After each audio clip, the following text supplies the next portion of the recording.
A gente está nesse mês, nessa série que a gente trouxe aqui junto com o Juventude, para entender, de acordo com os valores da palavra de Deus, o que igreja deve ser de verdade. E por isso a gente voltou para a origem, ainda no grego, eclésia, que é a maneira como a palavra de Deus descreve a igreja, ou a Assembleia dos Santos, o corpo de Cristo reunido. E a Bíblia, ela tem diversas expressões que ela usa para descrever o que a igreja deve ser. A gente já viu que a igreja ela tem que ser a noiva de Cristo, que está sempre à espera. A gente vai ver ainda que a igreja também é o corpo de Cristo. E hoje eu quero olhar com você para uma outra passagem das Escrituras Sagradas que vão revelar para nós que a igreja é a família de Deus. São muitos os textos que vão falar para nós que a igreja é uma família. E eu sei que às vezes pode não parecer, porque tem alguns que a gente acha que é agregado. Outros vão perguntar, pastor, mas sogra e cunhado é parente? Dica pastoral, tem gente solteira aí não? Levanta a mão, deixa eu ver. Ao invés de orar só pelo varão, pela varoa, tem gente muito animada dando tchau assim dos solteiros, não sei o que está acontecendo aí, mas tudo bem. Mas além de orar pelo varão e pela varoa, príncipe, prometida, princesa aí, lembra de orar pela sogra. Sabe por quê? Sabe quando a sogra se torna parente de verdade? Sabe? Não é quando você casa. É quando ela aceita Jesus, meu irmão. É transformada, regenerada. Olha que benção. Pastor, fala mais. Minha sogra tem que ouvir uma coisa dessa, pastor. Brincadeira, vamos lá. Gente, mas é interessante porque a palavra vai descrever, Efésios capítulo 2, versículo 19, que a igreja ela é a família de Deus. São tantos os textos que vão falar sobre a nossa adoção em Cristo. Ou, por exemplo, como a gente vai ver em Provérbios, capítulo 24, versículo 18, que um homem pode ter muitos amigos, mas existem amigos que são mais chegados do que um irmão. São tantas expressões como Paulo recomendando a Timóteo, no livro de 1 Timóteo, que ele deveria tratar as pessoas com relacionamentos familiares, os velhos como os antigos, os mais idosos, como seus próprios pais, os jovens como seus irmãos ou como as suas irmãs, e a palavra de Deus ela vai tentar descrever a relação que deveria acontecer dentro de uma igreja local ou nas mais igrejas aí também desenvolvidas, não só na nossa própria, porque por muito tempo na história do cristianismo e no meio do desenvolvimento de várias denominações e igrejas, às vezes, quando estamos numa igreja como essa, que é uma igreja batista, a gente acha que o pessoal da Assembleia, de uma igreja pentecostal, do presbiteriano ou de uma outra denominação é primo, mas não é primo, é irmão nosso. Você está entendendo? Porque a palavra de Deus vai dizer que não é apenas a nossa célula, não é só o nosso grupo, não é só a nossa faixa etária num trabalho como nós fazemos aqui na igreja, não é só a nossa igreja, mas as igrejas reunidas, nós somos uma família espiritual do Senhor. E eu queria olhar com você no livro de Efésios, capítulo 2, para estudarmos hoje e entendermos quais são os valores da palavra de Deus que nós precisamos incorporar cada vez mais para que a nossa própria igreja, através da nossa vida, se torne realmente cada vez mais uma família espiritual de verdade. Eu acho interessante, você pode ir abrindo a Bíblia no livro de Efésios, capítulo 2, a gente vai ler a partir do versículo 11. Eu acho interessante porque o conceito de família é o conjunto de parentes de uma mesma pessoa, ou grupo de pessoas vivendo sobre o mesmo teto com algum grau de parentesco. Mas eu creio, pela fé, que a família é muito mais do que isso. Família, para mim, não é um lugar, mas é para onde a gente vai quando a gente mais precisa. E às vezes o que a gente mais precisa é do pai, da mãe, do irmão, do avô, de uma avó. Às vezes o que a gente mais precisa é de um irmão nosso em Cristo Jesus, que é te conhecer numa igreja que vai trazer uma palavra de bênção sobre a nossa vida. Essa é a referência à igreja do Senhor realmente reunida, que não tem a ver com o lugar, mas tem a ver com um sentimento, uma sensação, porque nós somos irmãos em Cristo Jesus. Acompanha comigo a leitura, Efésios capítulo 2, a partir do versículo 11. Diz assim a palavra: portanto, lembrem-se de que anteriormente vocês eram gentios por nascimento e chamados incircuncisão pelos que se chamam circuncisão, feita no corpo por mãos humanas, e que naquela época vocês estavam sem Cristo, separados da comunidade de Israel, sendo estrangeiros quanto às alianças da promessa, sem esperança e sem Deus no mundo. Mas agora, em Cristo Jesus, vocês que antes estavam longe, foram aproximados mediante o sangue de Cristo, pois ele é a nossa paz, o qual de ambos fez um e destruiu a barreira, o muro de inimizade, anulando em seu corpo a lei dos mandamentos expressa em ordenanças. O objetivo dele era criar em si mesmo, dos dois, um novo homem, fazendo a paz, e reconciliar com Deus os dois em um corpo, por meio da cruz, pela qual ele destruiu a inimizade. Ele veio e anunciou a paz a vocês que estavam longe e a paz aos que estavam perto, pois por meio dele, tanto nós como vocês temos acesso ao Pai por um só Espírito. Portanto, vocês não são mais estrangeiros nem forasteiros, mas concidadãos dos santos e membros da família de Deus, edificados sobre o firme fundamento dos apóstolos e dos profetas, tendo Jesus Cristo como pedra angular, no qual todo edifício é ajustado e cresce para tornar-se um santuário santo no Senhor. Nele, vocês também estão sendo juntamente edificados para se tornarem morada de Deus pelo seu Espírito. Vamos orar mais uma vez? Senhor, nós damos liberdade para falar os nossos corações, nós queremos entender tudo aquilo que o Senhor quer revelar para cada um de nós, Pai. Tem coisas tão complicadas na nossa vida e situações que a gente não sabe como resolver realmente.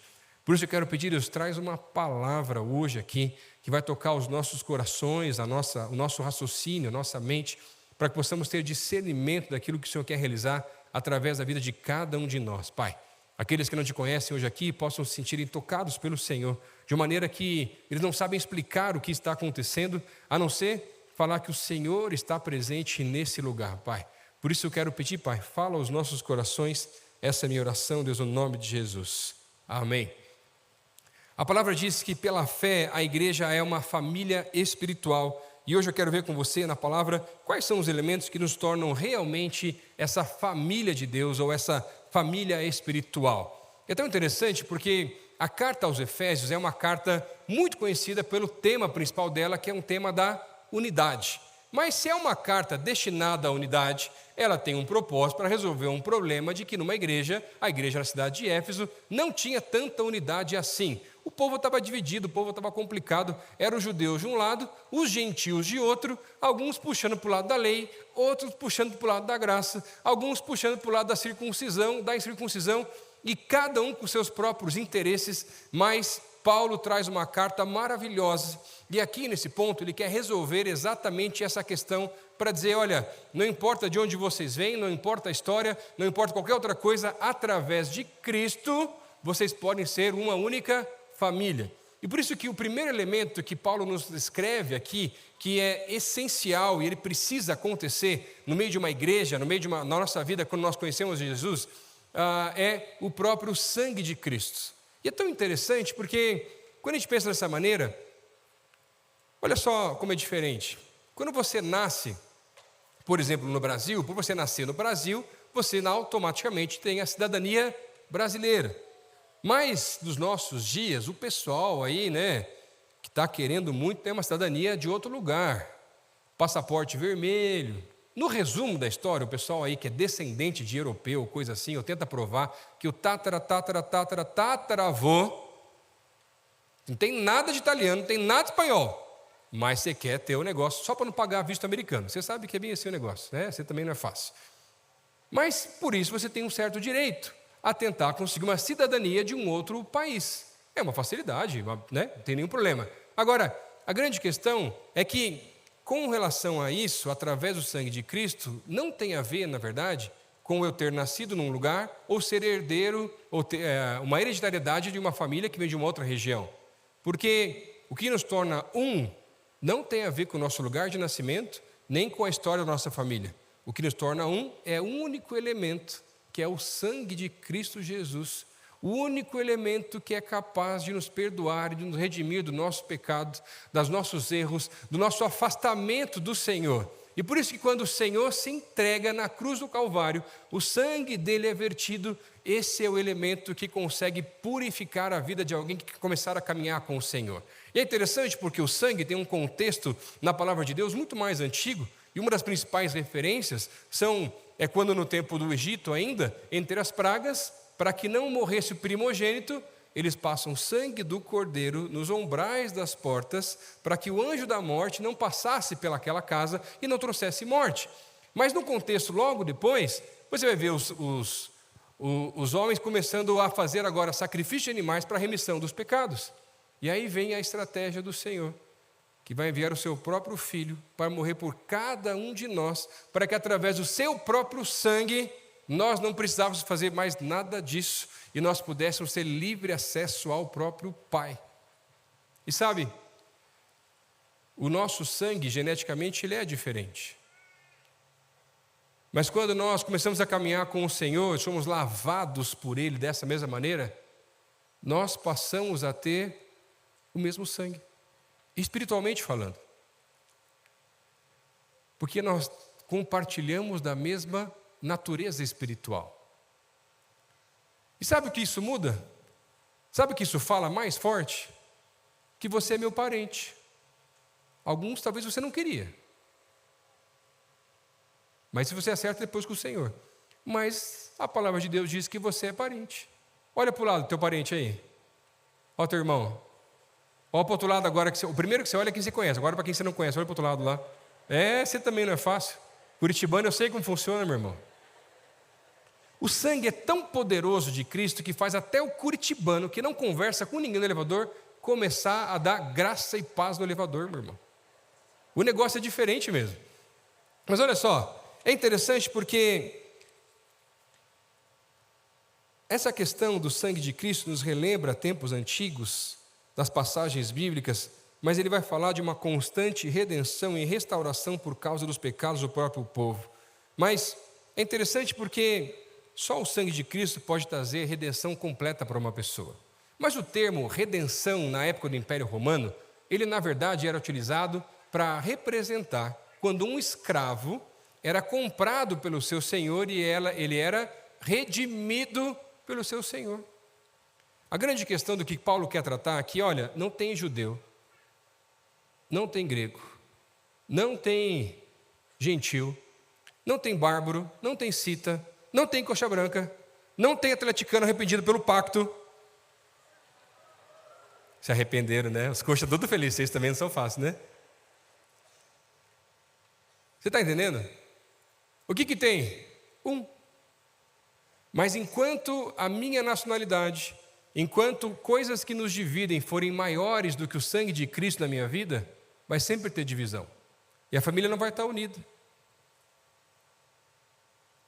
Sabe aquele ditado? Ou melhor, sabe quando a gente fala que no corpo de Cristo, na verdade, a gente precisa, segundo a palavra de Deus, se alegrar com os que se alegram, se entristecer com os que entristecem?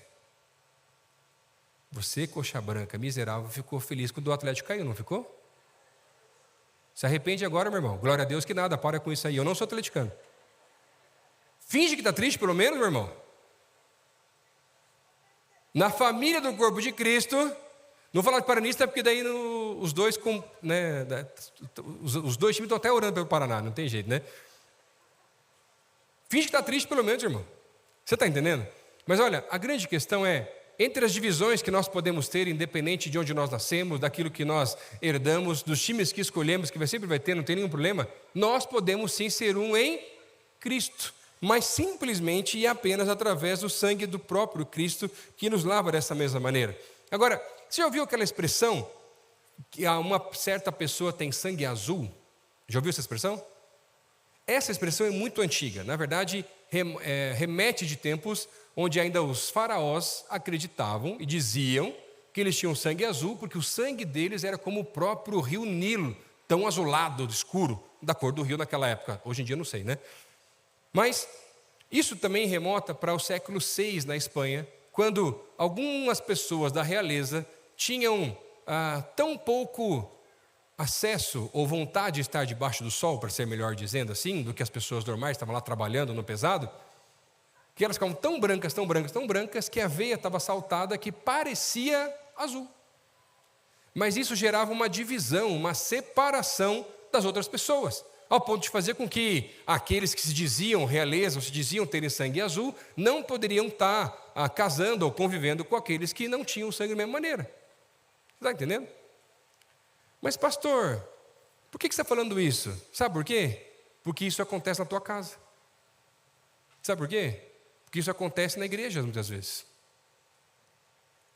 De repente você sofreu assim. Quando for conhecer lá o prometido, a prometida, para quem já está aí mais na bênção, né, um pouquinho mais adiantado dos solteiros aí, e você foi julgado talvez por causa da tua origem, classe social. Estou falando mentira, gente? São coisas que não acontecem nos nossos dias. Acontece bastante. Agora, é interessante, porque isso acontece também há muito tempo atrás. Você já leu a epístola de 3 João, por exemplo? É um capítulo só, fica a dica depois para você ir lá em casa também, depois do culto. Cara, é interessantíssimo. E João vai fazer essa carta, trazendo, na verdade, uma repreensão a um personagem chamado Diótrefes. Vulgo Diótrefes, mais ou menos. Sabe por quê? Ele tinha uma estratégia de gerar unidade na igreja. Sabe qual era? Quem não concorda comigo, manda embora. Isso é família, por acaso? Não é. Mas é isso que ele fazia, para ser bem resumido, aquela carta, aquela epístola. E sabe, muitas vezes o nosso problema é que a gente conhece a Jesus, segue a Jesus, mas não quer viver aquilo que o Senhor tem para a gente de verdade. E a gente acaba tentando dar os nossos jeitinhos para algumas coisas, mas não consegue viver tudo aquilo que o Senhor tem para nós realmente. E eu não sei se esse é o teu caso, talvez você está achando que tem sangue azul, que é mais importante que alguém aqui nesse lugar. Sabe qual é uma das belezas do corpo de Cristo, da igreja, família reunida?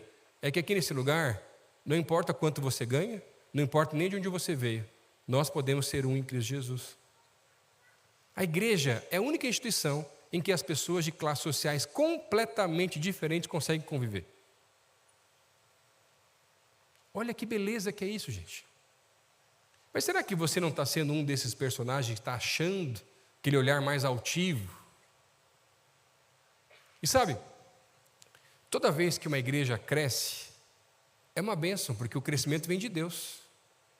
Agora, o nosso problema com relação a achar que temos mais importância do que os outros, é que porque está crescendo, a gente sempre quis crescer, mas começou a crescer, a gente fica bravo.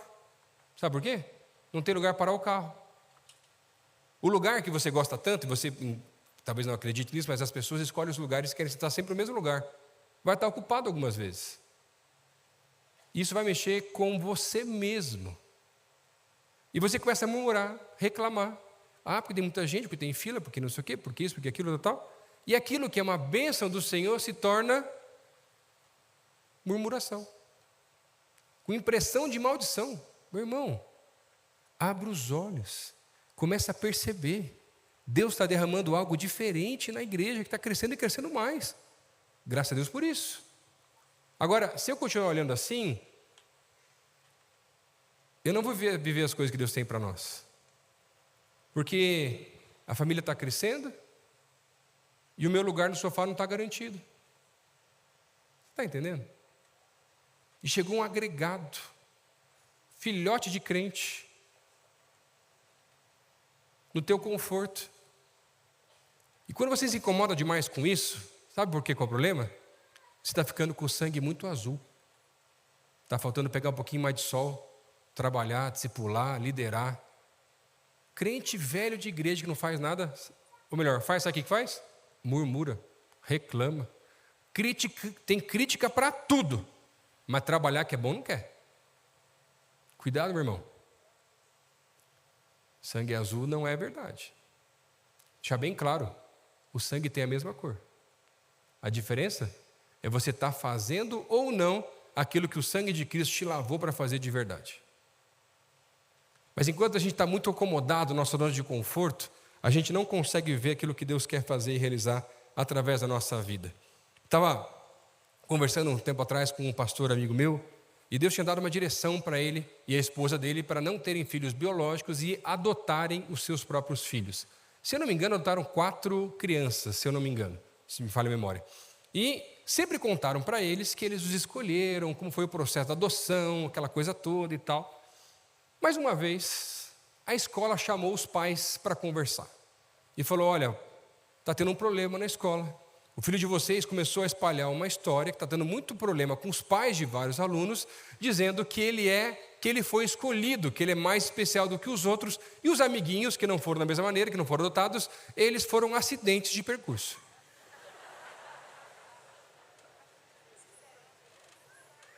Mas sabe, pelo sangue de Cristo, que é o único elemento capaz de comprar a minha e a tua vida, nós éramos escravos, mas não fomos comprados para sermos servos, fomos comprados para sermos filhos de Deus. Olha que coisa linda, como transforma completamente a nossa percepção. Mas para de se achar um pouquinho, porque a pessoa do teu lado foi comprar do mesmo jeito. Você não foi mais caro ou mais barato, o preço era o mesmo, e não existe dinheiro na face da terra que poderia comprar dessa mesma maneira. Segundo elemento que o texto nos revela aqui, a cruz de Cristo, versículo 14. Pois ele é a nossa paz, o qual de ambos fez um e destruiu a barreira, o muro de inimizade, anulando em seu corpo a lei dos mandamentos expressa em ordenanças. O objetivo dele era criar em si mesmo, dos dois, um novo homem, fazendo paz e reconciliar com Deus os dois em um único corpo, por meio da cruz, pela qual ele destruiu a inimizade.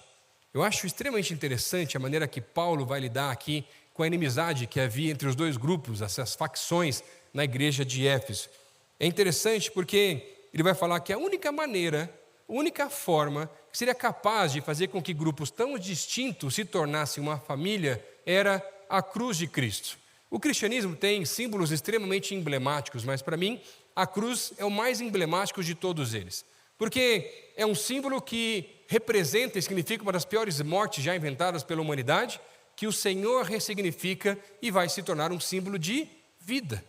Mas quando Paulo está falando sobre isso aqui, o que ele quer dizer para esses grupos na mesma igreja é o seguinte: olha, para haver paz, para vocês se tornarem realmente uma família, isso só vai ser possível se vocês colocarem os seus desejos, as suas vontades, os seus pecados, os seus erros, as suas dificuldades debaixo da cruz de Cristo e fazer morrer tudo aquilo que não tem a ver com Cristo na vida de vocês. Porque enquanto vocês ficarem tentando trazer coisas de fora, ou outras crenças, vontades, sonhos e desejos por meio da família, do corpo de Cristo, essa família nunca se tornará realmente uma família. E deixa eu falar uma coisa para vocês, sou bem sincero, nós não somos uma família. Eu sei disso. A minha oração é que um dia, e pela fé, nós possamos nos tornar realmente uma família. Mas para que isso aconteça, você tem que fazer morrer tudo aquilo que tem dividido você dessa família. Às vezes pode ser um grupo de pecados e coisas erradas que você tem feito, e tem te afastado dos caminhos do Senhor. Às vezes algumas coisas têm que morrer na nossa vida, e a gente tem que aprender a lidar, são com traumas que nós já vivemos. Porque quando nós chegamos numa família espiritual, ou na família das famílias, nós colocamos uma expectativa enorme de que essa nova família vai ser a resolução e a solução de todos os meus problemas familiares, toda a minha ansiedade, todas as minhas debilidades e dificuldades.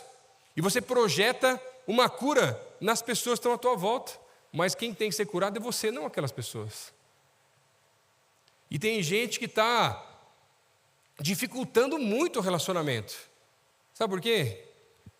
A família das famílias vai ressignificar o valor através da cruz de Cristo, para que o que você vive aqui vai transbordar na tua casa e curar a tua vida lá. E não o contrário. Mas às vezes é pesado demais, porque tem alguém que é carente, e vem para cá e não resolve, não sabe lidar, e começa a debruçar toda a carência sobre todo mundo, começa a ligar toda hora, e manda mensagem sem parar, e não sei o quê, e quando um deixa de responder, eu vou abandonar a fé, porque a igreja não cuida das pessoas. Meu irmão, você está afogando uma pessoa, debruçando a tua carência em outro. O teu problema não é esse, não é a igreja, é você que tem que resolver. Mas sabe, todas as vezes que nós trazemos nossos traumas, ou projetamos nossos traumas para o corpo de Cristo, a família das famílias deixa de ser família. Porque a igreja vai ajudar. As pessoas vão olhar como irmãos, sim, com certeza. Mas os nossos traumas ou as nossas expectativas não representam a família. Já viu aquele irmão na igreja, que está anos na igreja, mas não gosta de receber uma repreensão? De alguém dar um toque, irmão, alguma essa área da vida. Ajusta isso aqui. Para de dar em cima de todas as meninas de uma vez só, meu irmão. Fala, Deus. Você está orando aí, né? Deus está falando hoje, meu irmão. Cuidado. Cuidado que daqui a pouco é você. Você está rindo do outro, daqui a pouco chega você também.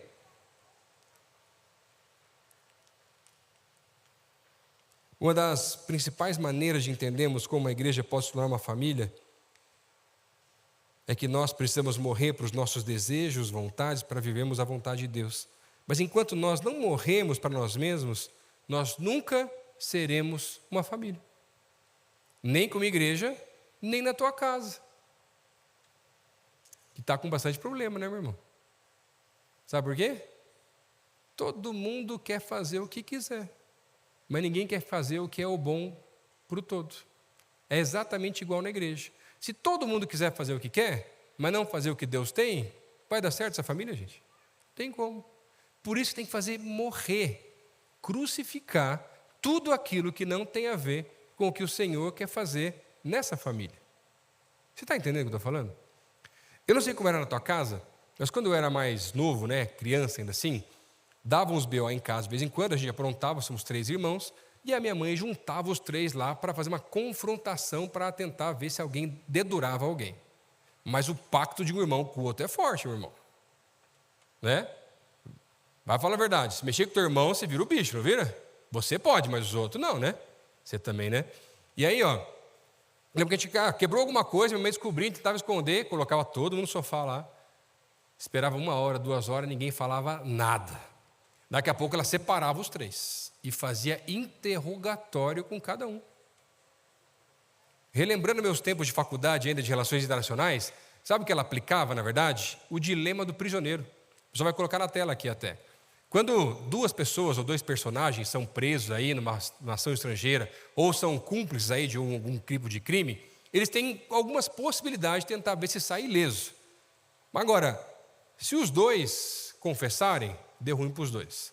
Se um confessar e o outro não, ou entregar ao amigo, um sai ileso, mas o outro paga a pena completa. Agora, se os 2 não falar nada, os 2 pagam o pato, mas um pouquinho menor. Esse é o laço do irmão. Mas sabe qual é o problema? Deveria ser assim entre nós, mas no meio do corpo de Cristo, se eu puder passar por cima, se ele puder pagar por mim o pato, ele que pague. Isso é família, gente? Não deveria, pelo menos. Você está entendendo? Como é muito mais profundo o que eu estou tentando dizer para você? E sabe, é tão interessante porque Paulo vai falar, inclusive aqui nos versículos que eu li agora há pouco, que havia uma divisão no templo.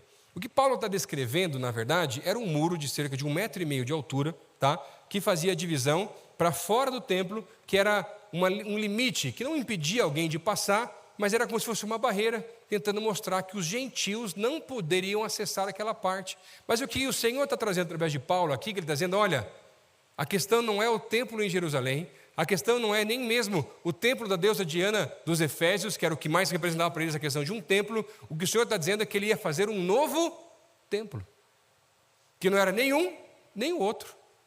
Um templo feito por pedras ou homens e mulheres que se rendiam ao Senhor de uma habitação espiritual completamente diferente do que já se conhecia na época. Mas para que isso acontecesse, para que aquela inimizade acabasse, só seria possível se realmente eles fizessem morrer tudo o que não tem a ver com Cristo na vida deles. Não era lei, não era só a graça, era algo novo que Deus queria fazer. O que está te impedindo, talvez, de se tornar uma família de verdade conosco aqui nessa igreja?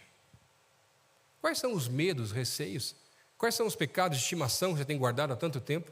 O que tem te impedido de ver coisas maiores? Quais são os traumas que você está projetando, que estão te segurando, aprisionando, te complicando de ver coisas com o Senhor nesse lugar? Quais são os desejos mais internos teus? Quais são os sonhos, talvez? Quais são as mágoas guardadas de tanto tempo que você tem deixado, que estão impedindo você de ser uma família com a tua família? Sabe o que falta lá? Perdão. Conversa, lágrimas. Sabe o que falta na igreja? Perdão, conversas, lágrimas. Eu não sei se já teve essa experiência, mas toda família que tem alguém que está na posição que não é dela, tem problema. Quando minha mãe faleceu, eu tinha 15 anos só. E eu lembro que por algumas vezes, pelo trabalho do meu pai, eu acabei tendo que ajudar muitas coisas em casa também, com os meus irmãos, tipo, tentando se dividir, né, se resolver. Mas eu lembro de uma vez que eu briguei com um dos meus irmãos, não lembro com qual deles foi, porque o irmão se estranha mesmo, não tem jeito. E ele falou uma frase que ficou marcada na minha vida. Ele falou assim: você não é o meu pai. E eu não era mesmo. Mas às vezes, para tentar manter a paz, está me colocando nessa situação. E talvez um dos problemas da tua casa é que você está ocupando uma posição que não é tua. Ou você não está ocupando a posição que é tua. E você está terceirizando o sacerdócio que Deus colocou sobre você. É o namorado, o noivo ou o marido que não é o sacerdote. Você está entendendo o que eu estou falando? É o filho que está se colocando no lugar do pai ou da mãe. Vai dar muito problema, gente. Tanto na tua casa, quanto na igreja.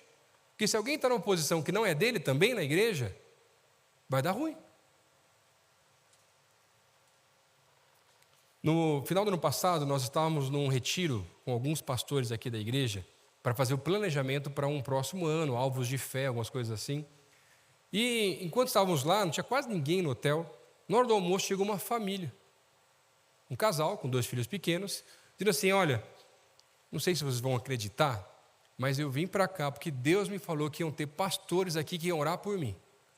Eu estava na minha casa com a minha família, coisas estranhas estão acontecendo na nossa casa, coisas se mexendo. Nossa filha diz direto que tem um amigo imaginário que fica falando coisas ruins que vai fazer com o papai e com a mamãe.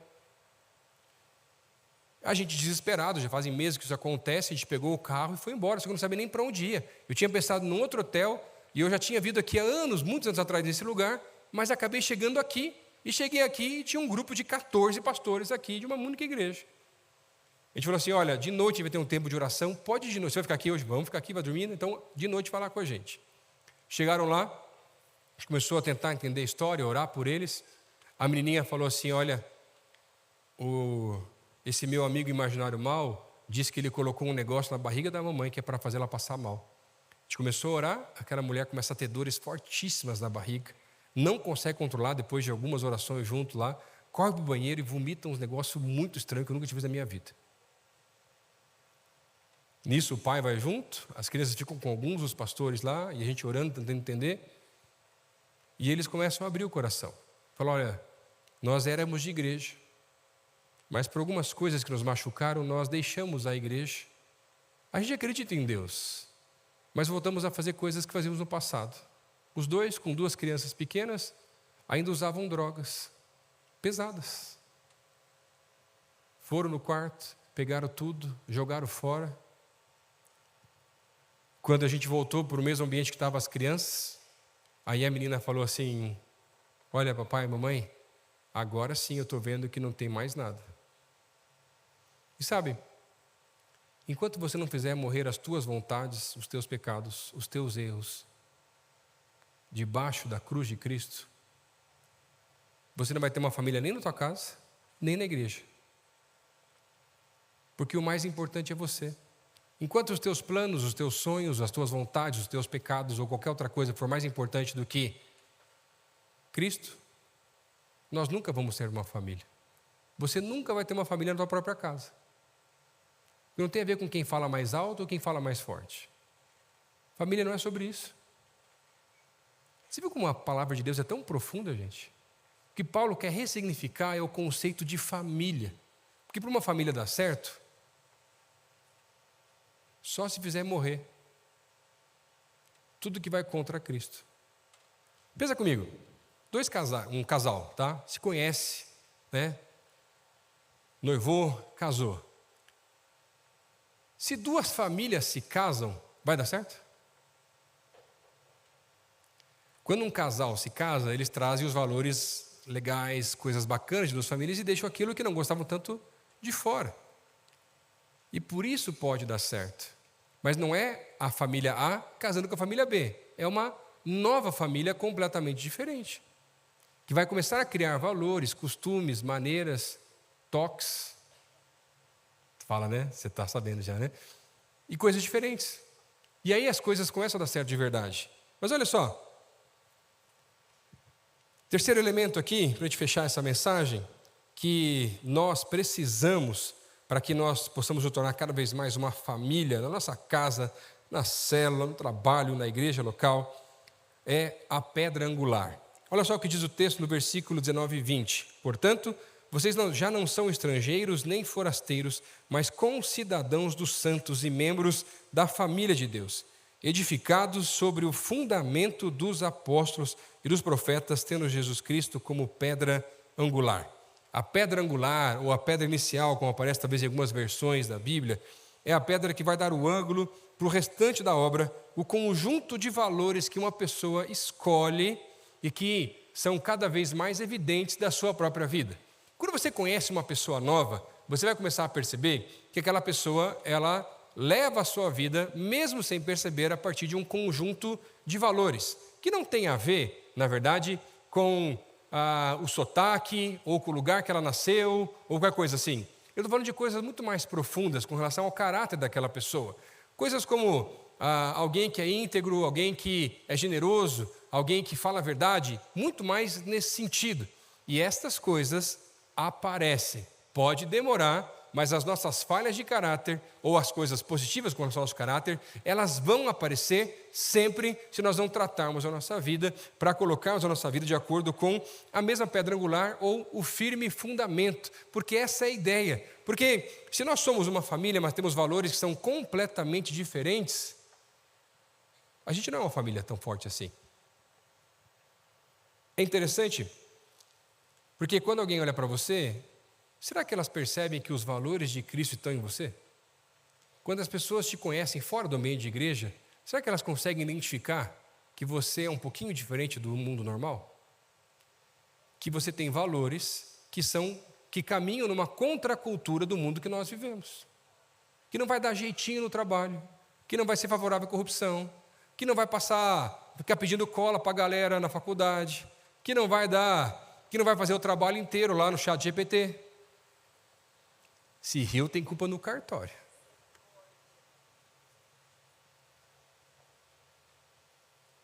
É profundo, né, irmão? Os valores de Cristo são complicados de serem vividos. Mas olha só, eu acho muito interessante porque aqui, nesse mesmo texto, a palavra vai trazer algo muito profundo, porque Jesus vai ser aquele que vai unir os judeus e os gentios numa mesma igreja. E essa referência é com relação ao templo daquilo que Deus queria realmente construir através do sacrifício de Cristo. Mas o mais interessante é que o Espírito vai realizar uma obra pegando pedras mortas do poço de pecado, dando-lhes vida e colocando-as com todo o amor num novo templo de Deus, um templo bem ajustado como o corpo de Cristo, de modo que cada parte cumpra o seu propósito no ambiente de uma igreja local.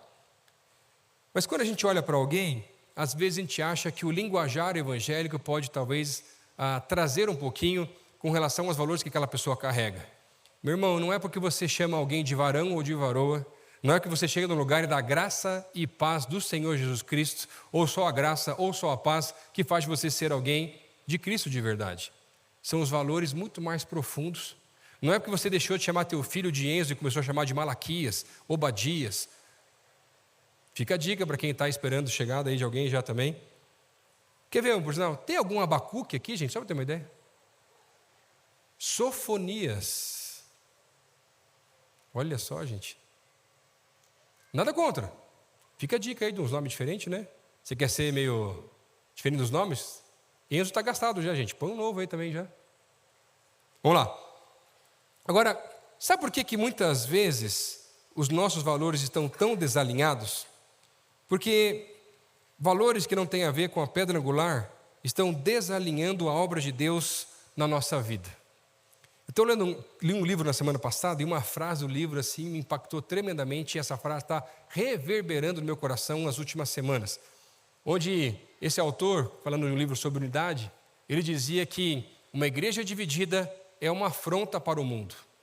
E sabe, se as pessoas olharem para mim e para você e verem que existe tanta divisão, tanta complicação, tanta inimizade, tanta fofoca, tanta mentira e por aí vai,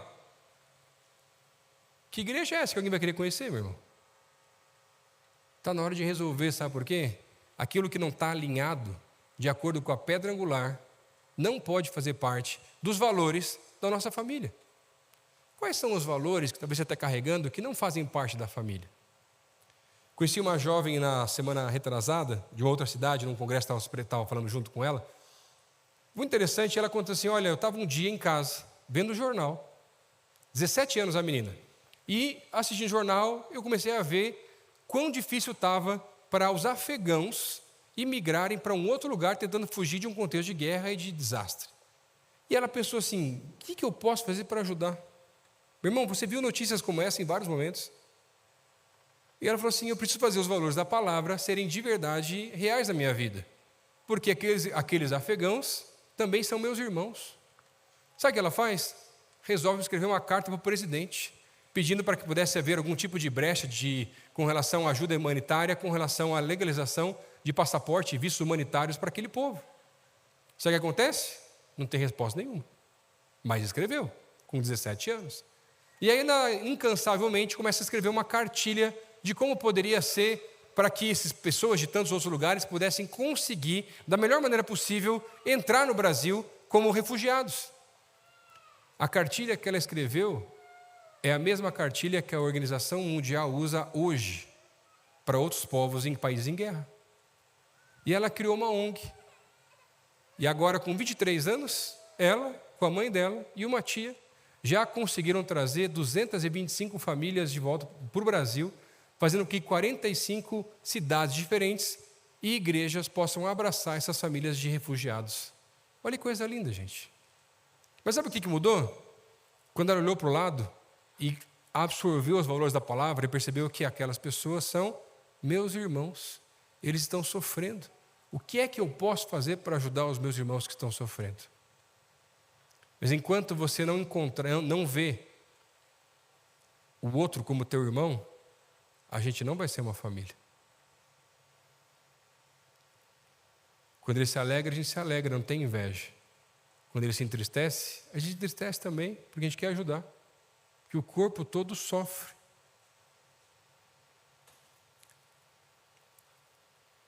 Eu estou há alguns anos aqui na igreja já,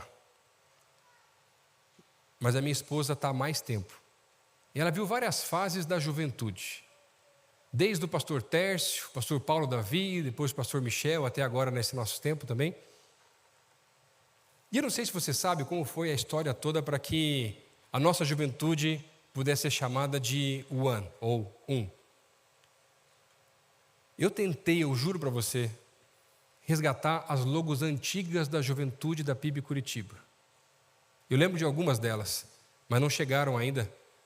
Só deixa essa daí é mais moderninha já, essa aí já está bem recente. Mas, gente, as mais antigas, gente, meu Senhor amado. Mas a grande verdade é que por muito tempo a gente sempre se identificou como Juventude PIB Curitiba. Juventude da PIB, por aí vai. Desenhos diferentes, formas diferentes, saem diferentes, mas né? E eu lembro que há alguns anos atrás a gente fez várias reuniões com a equipe da juventude, né? A Má estava lembrando agora há pouco, conversando um pouquinho também com ela sobre isso. Cara, foram tantas reuniões, a gente ficava às vezes um dia inteiro orando, buscando entender uma direção de Deus com relação a... Estava entendendo que Deus queria trazer um nome que representasse algo ainda mais profundo, que poderia trazer para as pessoas o que é ser a juventude da PIB Curitiba. Foram várias reuniões, várias tentativas. Isso daí foi uma das tentativas em 2017, que nunca foi para frente, na verdade até. Que a maioria nem sabe que foi uma das possibilidades. E aí, uma das coisas que a gente não queria era nome em inglês, tá? Só para você ter uma ideia.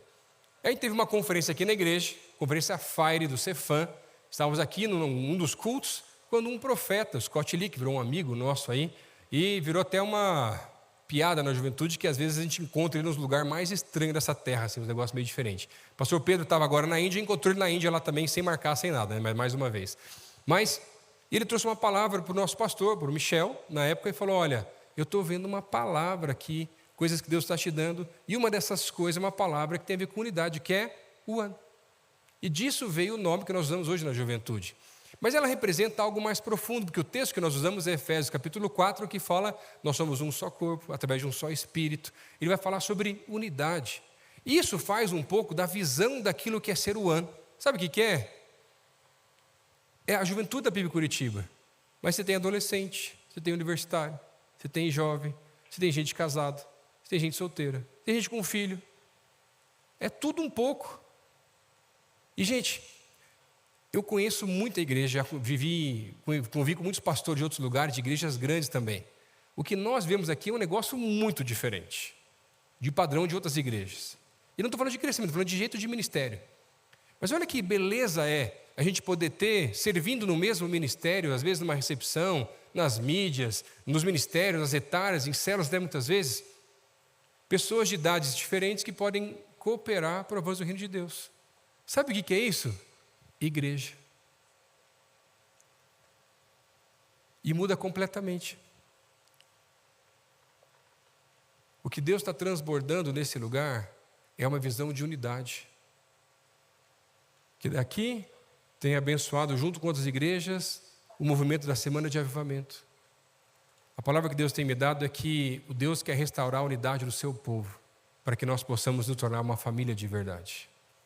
Aqui, nos campos, em outras igrejas, em outras denominações, que quando o povo de Deus parar de brigar, meu irmão, vai faltar lugar nessa igreja em nome de Jesus. Mas eu queria orar com algumas pessoas hoje aqui também, que entenderam essa mensagem e talvez por algum motivo na tua história, não sei porquê, você deixou de ver a igreja como uma família. Talvez algum líder trouxe algum mal sobre você, se foi mal interpretado, ou você errou talvez também. Mas aquilo causou uma mágoa no teu coração e você não soube lidar. Ou soube lidar, mas a maneira não foi mais correta, que foi simplesmente ir embora, sair. Mas isso não tem a ver com família.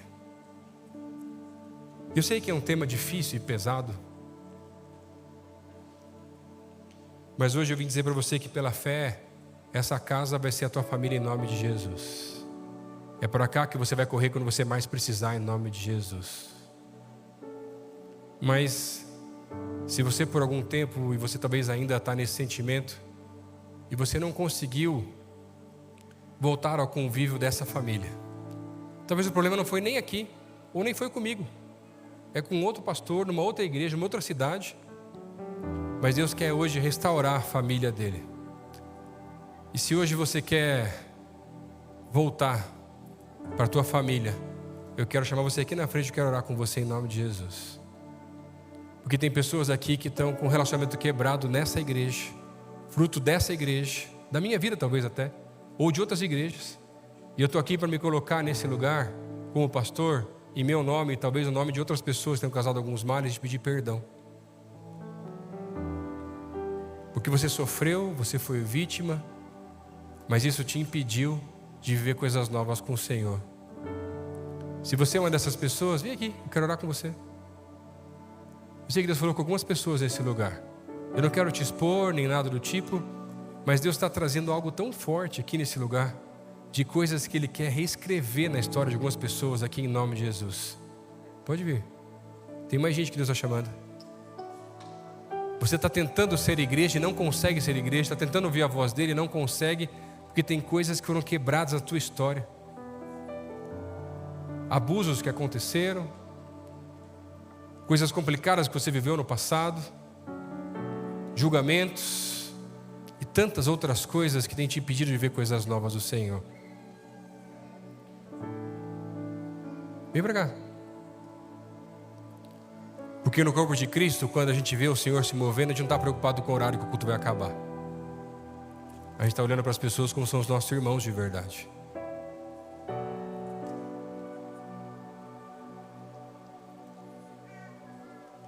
Você que está vindo, pode se colocar de joelho aqui na frente. Deus está reescrevendo coisas novas aqui e restaurando a família que está quebrada em nome de Jesus. Pode vir, fica tranquilo. Vem para cá. Alguns estão com medo ou receio do julgamento ou impressões. Enquanto a gente vive dessa forma, as coisas não acontecem de Deus na nossa vida. Se Deus falou com você, está sentindo uma inquietação que você não sabe explicar, vem para cá nesse lugar aqui, eu quero orar com você. Deus vai reescrever. Eu não estou falando com a tua emoção, estou falando com a tua razão nesse momento. Porque eu sei que o perdão às vezes leva um pouco mais de tempo do que a gente gostaria. Mas esse é um passo de fé para resolver, para que essa igreja se torne cada vez mais a tua família de verdade em nome de Jesus. E que os traumas do passado não vão mais continuar a descrever a tua história em nome de Jesus.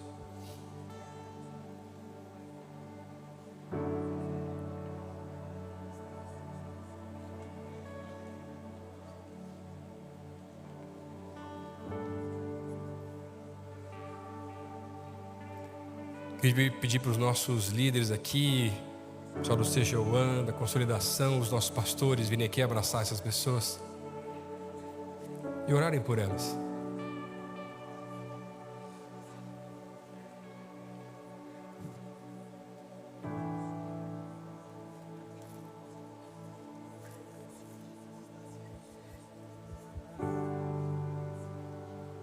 Quando algumas dessas coisas, talvez até atrocidades que aconteceram no passado da história de algumas pessoas que estão aqui, aconteceram, o Senhor não se agradou daquilo que aconteceu.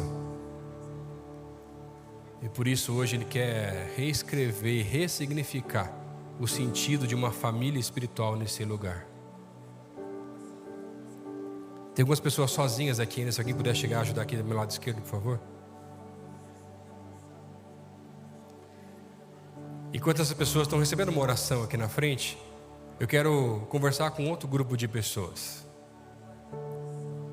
Eu não sei se você, o que Deus falou com você através dessa mensagem, mas eu creio que Deus hoje quer aumentar a família dele. Existem pessoas aqui que nunca ouviram a voz de Deus, nunca entenderam Deus falando com elas, mas o Senhor está chamando essas pessoas já faz tempo. Tem pessoas que oram pela tua vida há mais tempo do que você imagina. Familiares teus que já conhecem o Senhor estão intercedendo, orando por você. E hoje eu quero convidar algumas pessoas que durante essa mensagem sentiram algo diferente, mas nunca tinham sentido isso antes. Que você vai convidar a Jesus para ser o Salvador e o Senhor da sua vida. Porque só dessa maneira você pode começar a fazer parte de uma família espiritual como essa de verdade. E se você é uma dessas pessoas, eu queria que você fizesse uma oração comigo no teu lugar, onde você está, dizendo assim: Senhor Jesus, pode fazer em voz alta: Senhor Jesus, eu me arrependo pelos meus pecados, escreve meu nome no livro da vida, eu quero viver uma vida nova com o Senhor, de uma nova família espiritual de verdade. Eu convido o Senhor para ser o Senhor e Salvador da minha vida. Essa é a minha oração no nome de Jesus. Se você fez essa oração, eu queria pedir para você levantar a tua mão onde você está. Eu quero orar por você. Eu vou encerrar esse culto logo depois. Amém, amém, ali atrás, amém, amém. Quem mais? Tem mais gente. Amém aqui no meio, amém aqui no meio, amém, amém. Mais gente que Deus falou hoje aqui. Amém, amém, amém ali em cima. Amém. Quem mais? Como é que Deus falou hoje aqui nesse lugar? Ali atrás, amém, amém. Tem mais pessoas?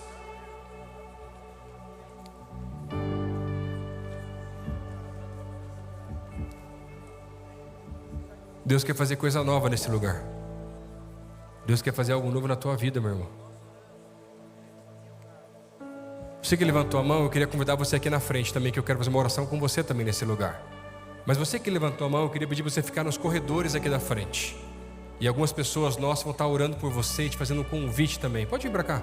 Você que levantou a mão que estava por aqui, por aqui. Os corredores aqui do meio, aqui na frente, aqui. O nosso pessoal identificado vai poder estar ajudando você também nesse tempo. Isso. Pode vir.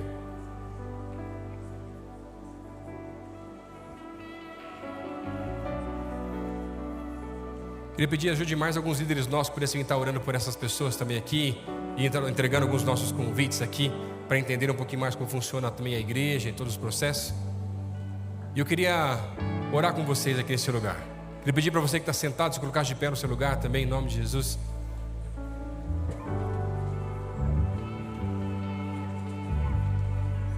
Meu irmão, pela fé, nós seremos uma família maravilhosa em nome de Jesus. Pela fé, vamos viver coisas tremendas do Senhor em nome de Jesus. Senhor, eu quero te agradecer por esse tempo especial na tua presença, pela Tua palavra que é tão profunda, ressignificando inclusive aquilo que a igreja realmente é ou deveria sempre ser, Pai. Perdão, Deus, porque em momentos da nossa caminhada, da minha caminhada, eu esqueci do que a igreja deveria ser, Pai. Mas a Tua palavra nos diz que a igreja é uma família de Deus, uma família que transborda os valores da palavra, do sacrifício de Cristo, seu sangue derramado na cruz do Calvário, e que ressignifica os valores da nossa vida. Por isso eu quero pedir, Deus, que aquilo que nós vivemos aqui possa transbordar sobre as nossas casas, que a paz de Deus possa ser o nosso juiz, Pai, em nome de Jesus. Que os muros de inimizade colocados nesse lugar, mas que também existem nas nossas casas, possam ser quebrados pela cruz de Cristo, pelo seu sacrifício. E se de alguma maneira cada um de nós aqui, Deus, tem impedido a unidade da Tua família, nos revela, Pai. Não queremos viver dessa maneira, queremos ver coisas novas do Senhor, Pai. Nos visita, Deus. Nos visita, Deus. Nos visita, Deus. Faz com que essa igreja se torne cada vez mais uma família espiritual. Que cada célula aqui possa se tornar uma família cada vez maior. Que cada discipulado, que cada culto, cada ministério, cada faixa etária. E quando nos unimos aqui nesse culto one, que junta todo mundo num lugar só, possamos viver a família das famílias do Senhor, Pai. Nos visita, Deus. Muitos aqui vieram com alguns traumas do passado. E eu quero pedir-vos agora, trata, Deus, cada um deles, Pai. Alguns aqui viveram coisas extremamente complicadas no passado, foram vítimas de coisas complicadas, de líderes que não tinham nada a ver com o Senhor, Pai, mas se colocaram em posições, estavam em posições erradas. Eu quero pedir-vos agora que o Senhor venha apagar todas as coisas do passado, para que nada mais disso venha a escrever a história, mas para que a igreja, a noiva do Senhor, continue cada vez mais pura e possa ressignificar a vida de cada um de nós aqui também, Pai. Que nenhum trauma venha a descrever a vida dos meus irmãos que estão aqui hoje, e cada lágrima derramada vai ser ressignificada, porque aquilo que gerou morte no passado vai gerar a vida a partir de hoje, em nome de Jesus. Os irmãos que vieram aqui à frente, convidando ao Senhor Jesus como seu Senhor e Salvador, sela o compromisso, que eles possam ver coisas tremendas do Senhor, Pai. Possam sair daqui hoje acompanhados pela Tua presença, e nada venha afastá-los dos Teus caminhos, que eles possam ver coisas novas junto com o Senhor, ouvir a Tua voz a cada dia mais, Deus. Essa é a nossa oração, Deus, no nome de Jesus. Amém, amém e amém.